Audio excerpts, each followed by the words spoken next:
There's this really fascinating concept in biology. It's about what happens when a creature's brain evolves to grow, like significantly faster than its actual skull. Oh, right. Yeah, that's a classic evolutionary bottleneck. Exactly, yeah. And it creates this intense, totally unsustainable pressure, right? Because the organism is, brilliant and powerful, but it's fundamentally constrained by its own physical architecture. Right. It literally can't house its own capacity to think. Yeah, exactly. And I want you to keep that image of a brain outgrowing its skull in your head today because it is just, well, the absolute perfect lens for the deep dive we're taking into the July 20th, 2026 edition of the Daily Tech Reader. Yeah, it really is.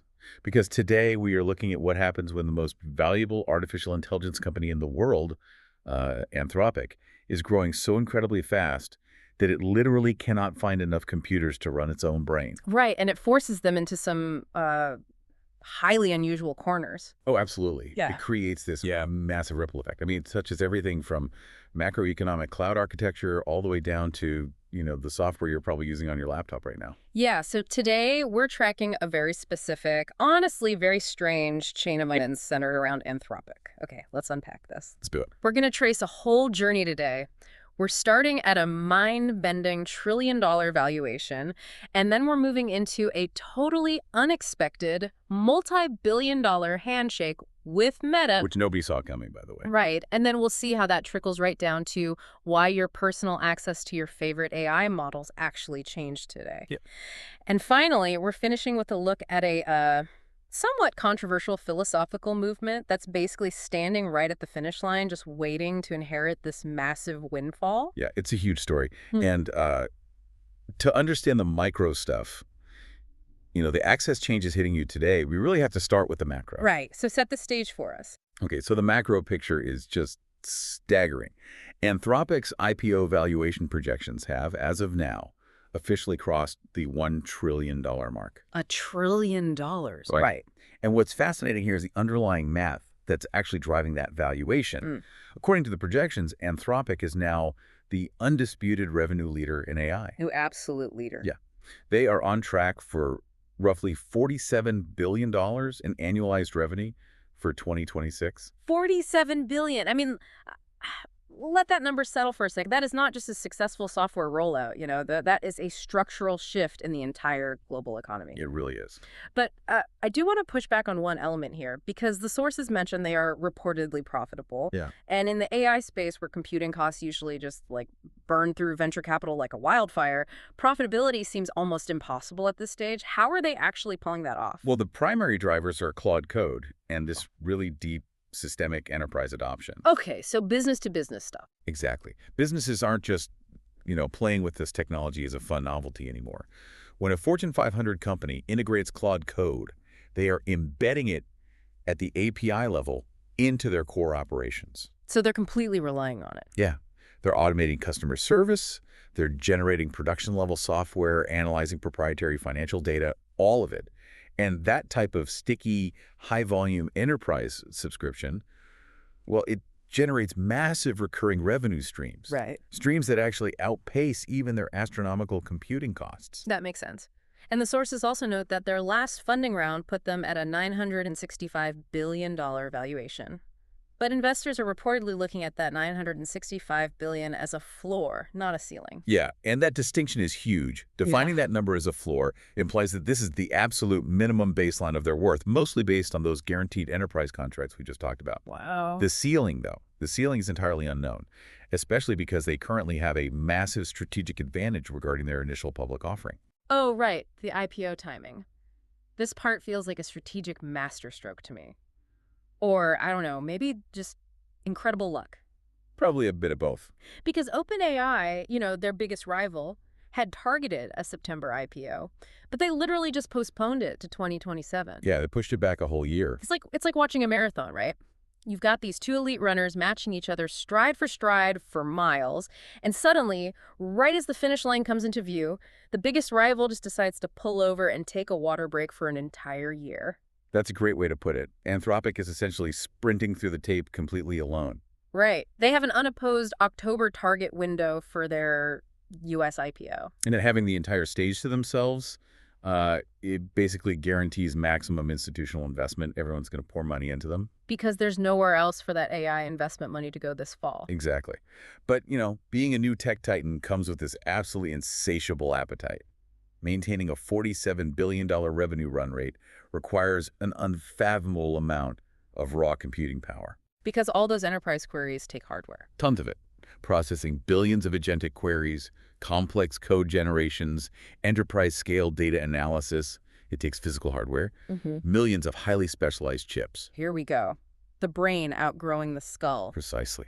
And the global supply chain simply cannot produce the hardware fast enough. We're looking at a severe ongoing shortage of the specific NVIDIA chips that are like the lifeblood of these advanced AI models. So what does this all mean? I mean, practically speaking. It means Anthropic is getting desperate. Yeah. And it's forcing them to make some very surprising friends. You're talking about the Meta deal. Yeah. The reports show that Anthropic is in preliminary talks to lease up to $10 billion in computing power directly from Meta. Okay, the proposed terms detail a 2-year deal payable in monthly installments, right? Right, with an early exit clause available to either party. Yeah. And Anthropic originated this proposal back in June, mainly because their internal projections clearly showed they were hitting a physical wall regarding server capacity. See, I am really struggling with the optics of this. How so? I mean, a trillion-dollar company, right? The absolute apex predator of the AI revenue food chain. They have to rent computers from a social media giant just to keep the lights on. Yeah, it sounds weird when you say it out loud. It's like a Michelin star restaurant that's fully booked, people lined up around the block, and the head chef has to run next door to the local diner to borrow their stoves because they just have too many orders. It totally is. But from an engineering and logistics standpoint, it is a highly pragmatic bypass of the hardware shortage. You have to remember, Mark Zuckerberg aggressively stockpiled hundreds of thousands of NVIDIA H100 GPUs over the last few years. Right. He was buying them up when everyone else was hesitating. Exactly. Yeah. So Meta has the physical infrastructure that Anthropic desperately needs for model inference. And inference is just the compute required to actually run the models for millions of users daily. But wait, Anthropic already has major infrastructure deals in place, though. I mean, they have arrangements with Google Cloud, Microsoft Azure, plus, didn't they sign that colossal $30 billion compute agreement with SpaceX's Colossus One data center back in May? They did.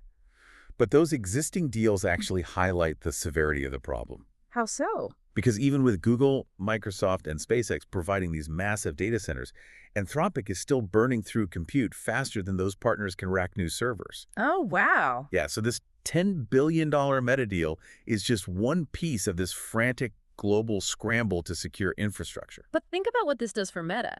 Anthropic is essentially taking a $10 billion battering ram and smashing a hole in the wall for Meta to enter the cloud computing market. Right. By seeking this lease, Anthropic is actively helping Meta become a direct cloud competitor to, establish pure-play GPU infrastructure companies like CoreWeave and Nebius. That's crazy. Anthropic is so desperate to survive its own growth that it is entirely willing to elevate a potential competitor just to secure the hardware. And this $10 billion scramble for compute, it isn't just boardroom drama. As of today, July 20th, that scarcity is directly hitting your wallet and your workflow. Because macroeconomic realities always find their way down to the consumer level. Always. Here's where it gets really interesting. If you log into your Claude account today, things look different. Very different. The promotional free access window for Claude Fable 5 officially ends today. And they already had to extend that promotional window, 3 separate times since July 7th, just to manage the transition. Yeah, 3 times. But now the new access tiers are being strictly enforced. Walk us through those tiers. Sure. So subscribers on the Max or Team Premium plans, they get to keep Fable 5 for up to 50% of their weekly usage limits. Okay. But Pro or Team Standard subscribers are being moved to metered usage credits immediately. Right. They did issue a one-time $100 credit to those affected Pro and Team Standard accounts, to soften the blow. But the free ride is definitively over. But on the flip side, the 50% weekly rate limit increase for Claude Code, the tool, driving all that massive enterprise revenue that continues through August 19th for Pro, Max, Team, and Enterprise users. Yeah, they're protecting their cash cow. But for Fable 5, the squeeze is definitely on. Anthropic explicitly blamed this on the challenge of predicting demand. Right. They stated it's been genuinely challenging to calibrate how much compute Fable 5 requires at scale. Because it's so advanced. Exactly. When you introduce a model as capable as Fable 5, user behavior fundamentally changes. People aren't just using it for simple text summaries anymore. Right, they're not just writing emails. No, they initiate these complex multi-step operations. They ask the AI to search the web, analyze 50-page PDFs, and write code all in one single prompt. And those agentic workflows drain compute resources exponentially compared to a standard query. So are they victims of their own success here, or did they just fundamentally miscalculate how hungry everyday users are for these tools? Honestly, it's a combination of unprecedented demand and just the raw physics of data processing. Yeah. Every single time a user prompts Fable 5 to reason through a complex problem, it ties up a fraction of a GPU somewhere in a server farm. Right. Now multiply that by tens of millions of daily users, and you get a massive bottleneck. Anthropic is negotiating a $10 billion deal with Meta because they literally do not have the server racks to let you use Fable 5 for free anymore. So if you use Claude to prep for a meeting or summarize dense research, this global compute shortage is exactly why you are suddenly staring at a usage meter and a $100 credit today. Yep. And if compute scarcity is squeezing the everyday consumer, I really want to look at what it's doing to Anthropic's highest tier, most sensitive deployments. This is the scary part. Right, I'm looking at Project Glasswing here, and I'm honestly confused. Yeah, so for context, Project Glasswing is Anthropic's initiative using their Claude Mythos 5 model to scan critical infrastructure code bases. Right, the really sensitive stuff. Exactly. We're talking about 200 partner organizations spread across 15 different countries. And they are relying on this tool for national security level software auditing. Wow. Mythos 5 is designed to comb through the code that runs power grids, banking systems, telecommunications networks, looking for zero-day vulnerabilities. So how can they justify rationing compute away from a global security initiative just to balance their consumer and enterprise loads? Because, as of today, July 20th, Project Glasswing's 90-day progress report is missing in action. It just hasn't been published. And the timing of that missing report is highly critical. The Black Hat USA Security Conference opens on August 5th in Las Vegas. Which is just 2 weeks away. Right. And Black Hat is the premier venue where a security report of this exact magnitude would normally be discussed, analyzed, and integrated into global cybersecurity postures. And access to Mythos 5 also remains strictly restricted to those vetted Glasswing partners, with absolutely no timeline for general availability. None. And if we connect this to the bigger picture, the delayed expansion of Mythos 5 and that missing 90-day report are perfectly explained by the Meta compute talks. Because they just don't have the hardware. Precisely. Yeah. Mythos 5 is undoubtedly their most resource-intensive model. It requires vast amounts of continuous compute to audit massive code bases. If they are scrambling to find hardware just to keep Fable 5 running for consumers, they simply do not have the infrastructure capacity to deploy Mythos 5 at a broader scale. Man, it's like, imagine inventing the world's greatest, most elite security guard, right? Okay. But you can only afford to put them at the front door while the rest of the entire building is just completely exposed. The brain power's there, the capability to secure global infrastructure sitting right in front of you, but the physical tools to deploy that brain power are just missing. That's exactly it. And withholding that 90-day progress report, that might be a deliberate strategy to avoid admitting this exact vulnerability before the Black Hat conference. Oh, that makes sense. Yeah, because acknowledging a severe compute bottleneck in front of the world's top security professionals that might completely undermine confidence in Anthropic's ability to actually protect those 200 partner organizations. But wait, Anthropic's entire brand is built on AI safety and caution, right? Yeah. Driven heavily by the effective altruism movement. Is it possible that this compute bottleneck is actually a blessing in disguise for them? What do you mean? Like, are they intentionally using the hardware shortage as an excuse to slow down the release of potentially dangerous, highly capable models like Mythos 5, just to align with their foundational principles? Well, that introduces a fascinating layer of cultural and philosophical motivation. Yeah. To really understand the people making these decisions, we have to look at a detailed profile published this weekend by New York Magazine's Intelligencer. Right, the effective altruism piece. Yeah. It traces the trajectory of effective altruism, or EA, straight to this impending Anthropic IPO. Which is wild because for a while, you couldn't say the words effective altruism without instantly thinking of the FTX cryptocurrency crash. Right. The movement suffered a catastrophic public relations crisis following the collapse of FTX and the criminal conviction of its founder, Sam Bankman-Fried. Because he was a huge EA guy. He was a major proponent and a primary funder of EA.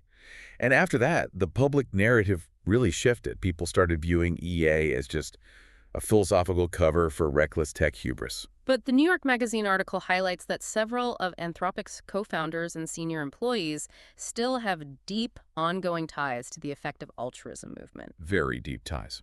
So if this IPO hits that trillion-dollar projection, it is going to create the largest concentration of EA-affiliated wealth since the SBF era. I mean, we are looking at a historic financial windfall here. And this raises an important question. Has the movement's public credibility actually recovered enough to deploy this massive new wave of capital? Yeah, that's the big question. Anthropic built its entire identity on being the safe AI company. They're heavily focused on what they call alignment, which is the research dedicated to ensuring that an artificial general intelligence, or AGI, operates in ways that are beneficial to humanity rather than optimizing for harmful goals. And for you listening right now, this isn't just abstract philosophy. The AI tools you use daily, the safety guardrails you experience when you prompt it, and the underlying logic of models like Claude-X, they're all shaped by this specific worldview. Absolutely. The priorities of these developers directly impact your user experience. Right. And having access to a trillion-dollar valuation provides the effective altruism movement with unprecedented financial brute force. They can do whatever they want. Exactly.